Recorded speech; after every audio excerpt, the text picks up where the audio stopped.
पुराने ज़माने की बात है कि यमन में एक नौजवान खूबसूरत बादशाह था। उसका नाम निहाल था। वो बड़ा नेक और रहमदिल बादशाह था। हर एक के साथ नरमी और मोहब्बत से पेश आया करता। रियासत उससे बड़ी खुश थी। रात को अक्सर वो अपने शहर की गलियों में घूमते हुए लोगों से बात करता और उनके दुख दर्द को समझने की कोशिश करता। एक दिन उसने ख्वाब में एक बूढ़े आदमी को देखा। वो बूढ़ा आदमी दिखने में कोई खास नहीं था, लेकिन उसके चेहरे पर एक अजीब सी रोशनी थी। बूढ़े आदमी ने उससे कहा कि देखो, अगर तुम अपनी भलाई चाहते हो तो पूरे 1 साल के लिए अपना तख्तो-ताश छोड़कर कहीं चले जाओ और इस तरह से जाओ कि कोई तुम्हें पहचान ना सके। सादा फकीराना लिबास पहनो और खाली हाथ जाओ। बादशाह ये ख्वाब देखकर परेशान हुआ, लेकिन थोड़ी देर के बाद जब उसकी आंख लग गई तो उसने फिर यही ख्वाब देखा। 3 मर्तबा ऐसा हुआ। बादशाह ख्वाबों को सच समझता था। ये सपना किस तरह का था, लेकिन मैंने अपनी जिंदगी में पहले भी ऐसे ख्वाबों को महसूस किया है। और इसी सोच में डूबे उसने ये फैसला किया कि वो अपने शहर का ताज छोड़कर नया सफर शुरू करेगा। अब सवाल यह था कि सल्तनत का काम किसके सुपुर्द करके जाए।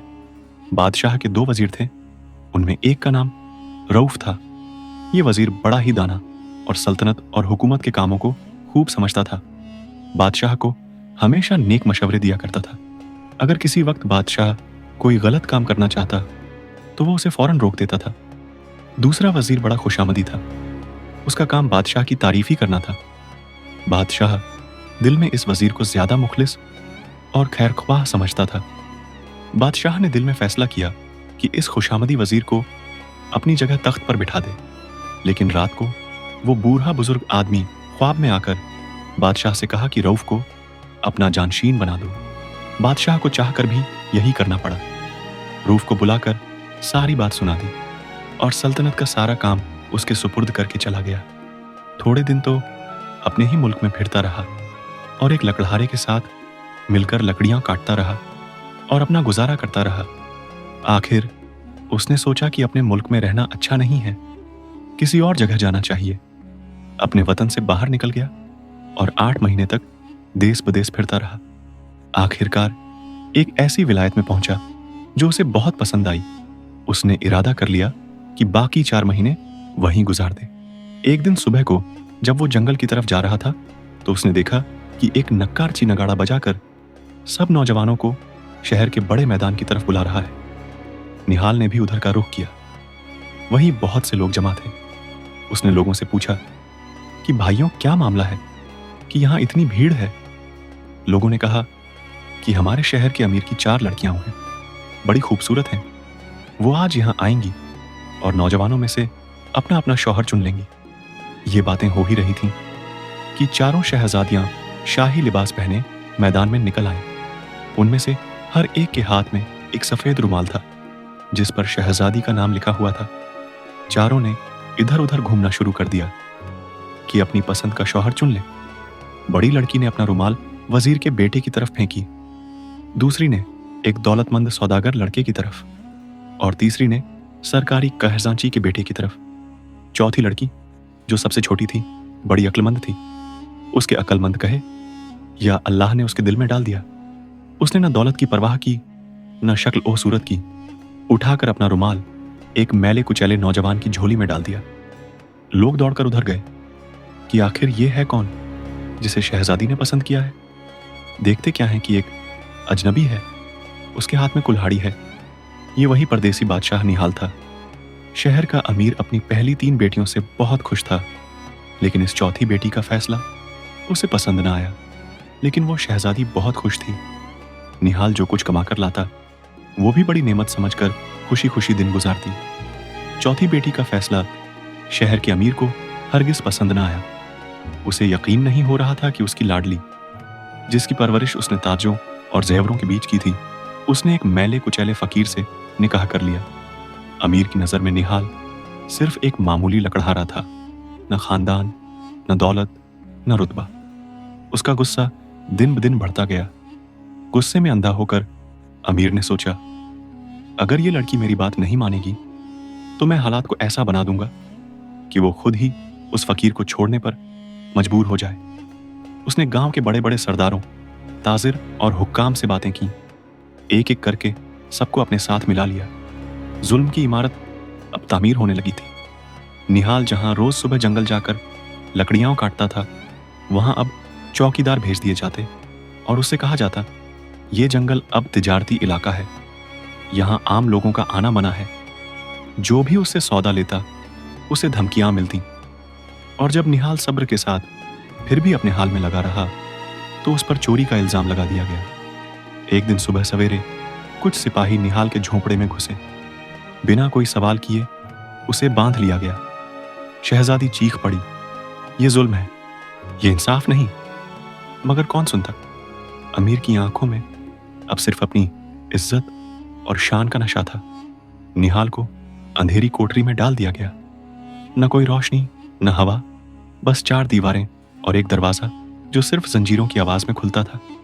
मगर अजीब बात थी, निहाल का चेहरा फिर भी नूर से भरा रहता।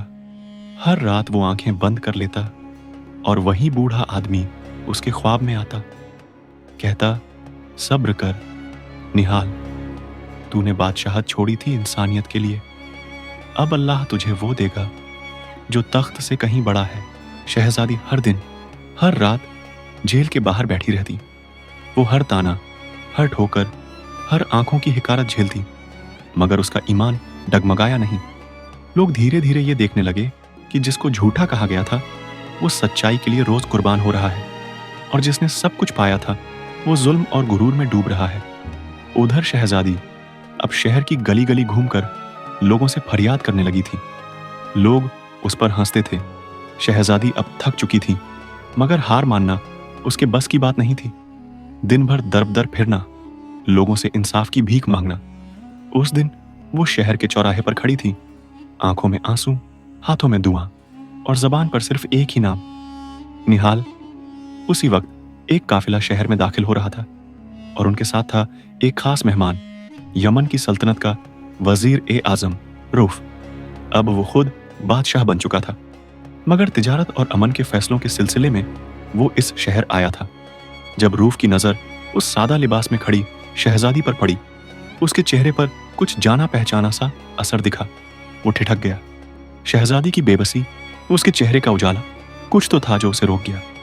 जैसे ही रऊफ उसके करीब आया, शहजादी झुककर बोली, हुजूर, अगर आपके दिल में इंसाफ की जगह बची है तो मेरे शौहर को जुल्म से बचा लीजिए। वो गुनहगार नहीं है, वो एक नेक रूह है। उनका नाम निहाल है। निहाल? निहाल नाम सुनकर वो सोच में पड़ गया। कहीं ये हमारे हुजूर की तो बात नहीं कर रही है। रऊफ के होंठ कांप गए। क्या तुम जानती हो तुम किसका नाम ले रही हो? शहजादी ने बेखौफ कहा, वो मेरे शौहर है, और अगर मेरा यकीन झूठा हो तो आज के बाद मेरा वजूद भी मिट जाए।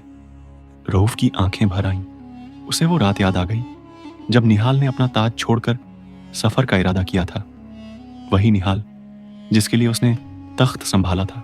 और जब रूफ और शहजादी वहां पहुंचे, निहाल वहीं बैठा था, उसी झुकी हुई निगाहों के साथ, मगर चेहरे पर ऐसा नूर कि देखने वालों की रूह कांप जाए।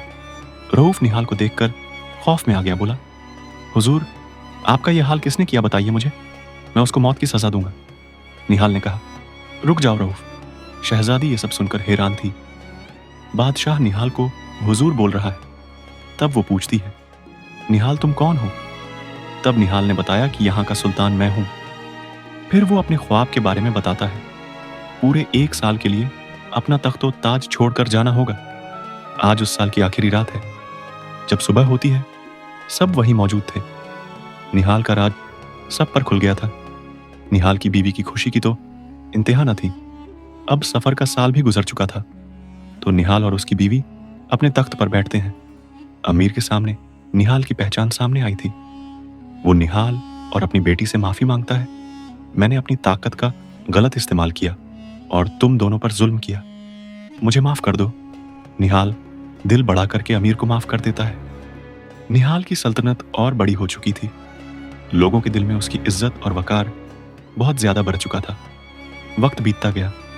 लोग कहते रहे, एक बादशाह था जो जब गरीब बना तब भी रोशन था, और जब बादशाह बना तब भी फकीर रहा।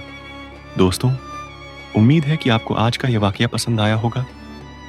वीडियो को लाइक करें, कमेंट्स में अपनी राय ज़रूर दें और हमारे चैनल दास्तान-ए-कल्ब को सब्सक्राइब करें। शुक्रिया।